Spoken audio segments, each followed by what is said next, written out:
Justamente para falar sobre combate ao crime organizado, a pauta da segurança pública, nós recebemos um convidado muito especial, especialista em segurança pública, o Coronel Roberto Alves Santos, a quem agradeço demais pela participação. Coronel, seja muito bem-vindo mais uma vez aqui à programação da Jovem Pan. Eu fico sempre feliz com o convite e sempre importante poder partilhar do nosso conhecimento. Pois é, Coronel, muitos debates sobre segurança pública, há grupos que defendem uma estratégia, estamos vendo e acompanhando várias discussões no Congresso Nacional. Queria começar esse bate-papo, essa entrevista, tratando do projeto antifacção relatado pelo secretário de Segurança Pública, licenciado do Estado de São Paulo, deputado federal Guilherme Derrite, texto que inicialmente foi enviado pelo Palácio do Planalto à Câmara dos Deputados. E aí, o presidente Hugo Motta escolhe Guilherme Derrite para assumir a relatoria. E aí, nesse processo de negociação, de feitura desse texto, muitas discussões, críticas, alterações. Derrite inicialmente inclui itens de um outro projeto, críticas da base governista, depois ele, segundo informações, teria cedido ao governo, retira parte do texto. Enfim, como o senhor avalia esse processo de negociação em torno desse texto, o PL antifacção, porque há uma sinalização de que na próxima terça-feira essa iniciativa será votada na Câmara dos Deputados? Bom, inicialmente, da importância desse PL para a sociedade como um todo. Segundo ponto importante, quando o Hugo Motta escolheu o Derrite, um profissional que vive a segurança pública, que fez toda a sua trajetória profissional inicial na segurança pública, no dia a dia, conhece a realidade. Então, nada melhor do que um parlamentar que tenha vivido a realidade da segurança pública para poder contribuir. Claro que todo o debate, ele tem diversas posições. Nós temos 513 deputados, imagine quantas possibilidades de buscar acrescentar algo nesse momento. Mas é importante dizer da importância de se fazer algo emergencialmente. O crime não pode se sentir à vontade, o criminoso não pode ter domínio territorial.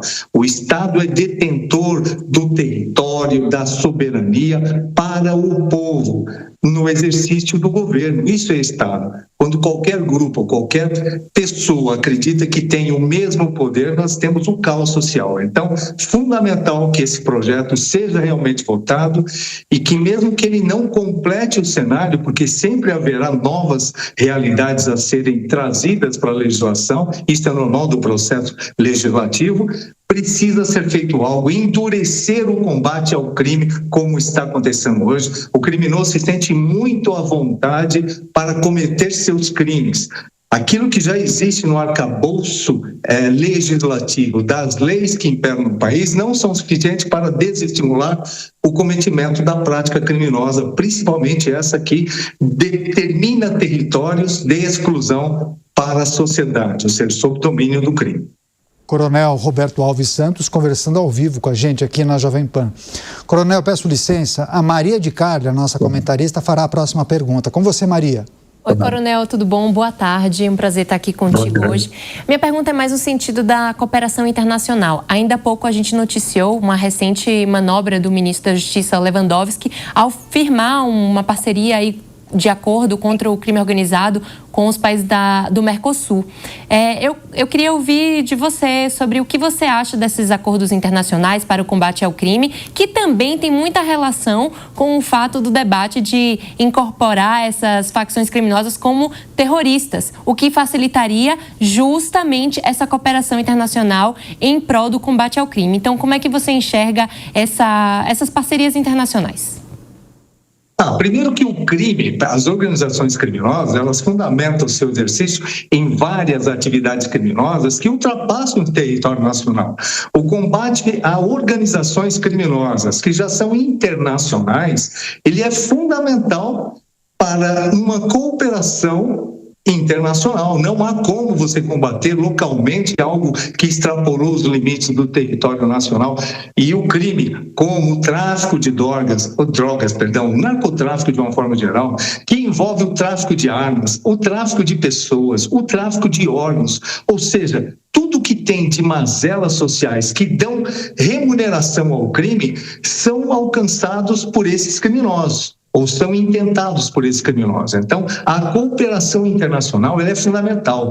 Importante dizer que já existe no arcabouço jurídico internacional essa possibilidade de você contar com vários organismos em estados independentes, estados autônomos, para que esse combate possa ser feito de uma forma coletiva, de uma forma única. Agora, quanto mais você interage, quanto mais você acrescenta com informações, quanto mais você busca ultrapassar os limites do próprio território para acabar com o crime e não com o eventual grupo criminoso. Nós estamos falando de organizações que estão envolvidas em vários cenários internacionais e que prejudicam toda a população mundial. Nós temos que pensar que o terror é uma marca registrada do crime que precisa ser combatido localmente, extraterritorialmente e de uma forma muito mais ampla. Todas as pessoas devem entender que nós participamos desse processo. Não podemos aceitar, minimizar, vitimizar aqueles que nos agridem no dia a dia. Então, as cooperações são fundamentais.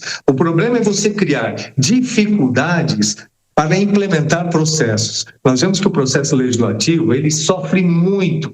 Existem projetos de décadas a serem aguardando votação e que viriam combater o criminoso. Então, enquanto a gente perde tempo em criar cenários, criar dificuldades para criar uma lei perfeita, o crime continua acontecendo de uma forma muito impetuosa.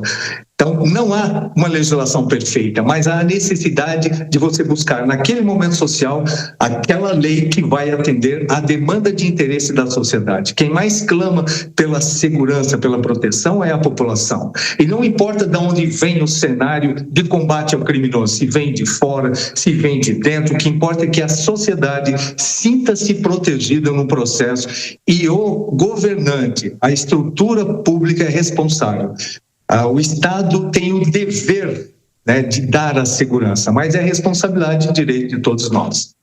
Agora, Coronel, e essa discussão sobre a equiparação das facções a grupos terroristas, Em algum momento isso dominou o debate sobre segurança pública. Uns entendiam que a transformação do status dessas facções poderia deixar o país vulnerável a ataque de outros países.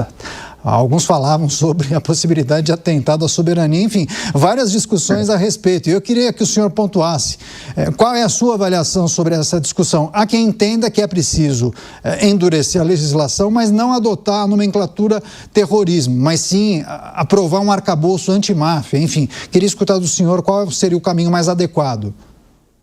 Olha, a nomenclatura é o que menos importa, porque se fosse antimáfia, a máfia está acontecendo em outros países do mundo, como acontece, e nem por isso esses países perderam a soberania. A Itália é soberana desde sempre, e a máfia começou na Itália, começou nos Estados Unidos, a gente não sabe exatamente onde começou, mas esses países jamais perderam a independência.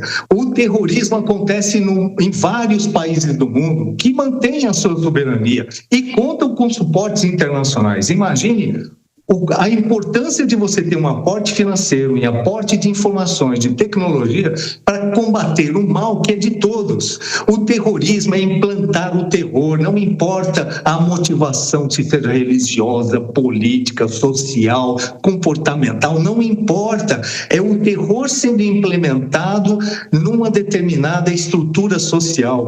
Quando isso acontece, o combate não pode ser midiático apenas, combate ali ou aqui. Acontece no mundo todo e uma cooperação internacional, como nós colocamos, ela é fundamental. Nenhum país vai perder soberania quando combate o seu câncer, quando combate aquilo que faz mal para todo mundo. Imagine que o Brasil não é um celeiro de brasileiros, nós temos todas as etnias, todas as nacionalidades vivendo no Brasil, ou seja, todas as nações do mundo têm o mesmo interesse de proteger os seus cidadãos onde quer que eles estejam. Então, o combate ao terror, a esses narcotraficantes, a essas pessoas que abriram mão do convívio social para implementar o terror sob domínio da sua tutela, com tribunal do crime, com pessoas sendo executadas à mercê do desejo de alguma pessoa. Quando isso acontece, não precisa ter motivação religiosa, espiritual, não precisa. Você precisa combater, não permitir que cresça.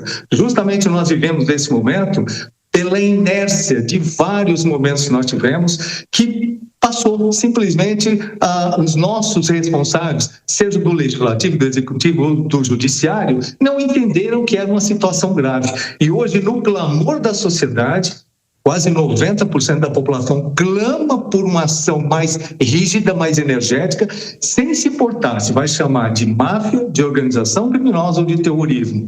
Eu colocaria qual é o pior contexto. Quem implanta o terror é terrorista. A nomenclatura ela é emblemática apenas, mas o destinatário é o mesmo, é o criminoso que impõe o terror a uma sociedade, a uma comunidade, a toda uma nação. Então, para mim, deveria ser, qualquer que fosse a nomenclatura, o mesmo destinatário, que é esse que nós temos, de organizações criminosas muito bem organizadas, de pessoas que têm o mal na sua essência e que não se preocupam com a vida em sociedade. Eles se acham donos territoriais e escravizam as pessoas pelo medo, pela égide do terror. Os desafios do Brasil no enfrentamento ao crime organizado em destaque nessa entrevista com o coronel Roberto Alves Santos, a quem agradecemos demais pela participação. Coronel, grande abraço, obrigado pela gentileza e volte mais vezes.